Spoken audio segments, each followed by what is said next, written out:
Hello, what's up, guys? How are you everyone? I hope everybody is well.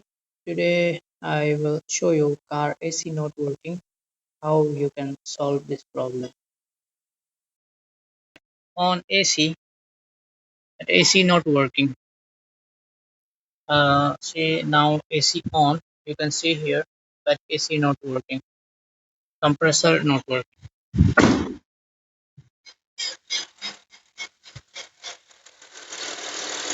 You can see compressor off.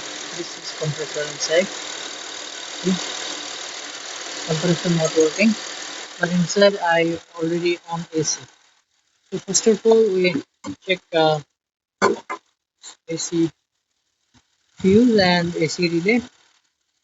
You can see here this is for AC relay, this one, and this is for AC fuse. So this one for AC relay. Okay, I will check if this is good or bad. So this is for AC. I remove this one. I don't know. I think it's damaged or not. Remove another one and fix it here for only check.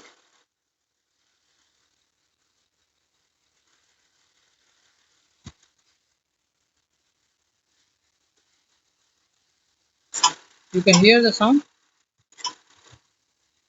When I fix another relay, now AC working.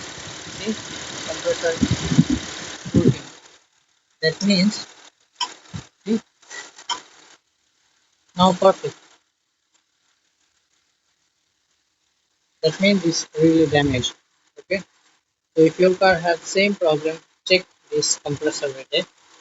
Okay, thank you.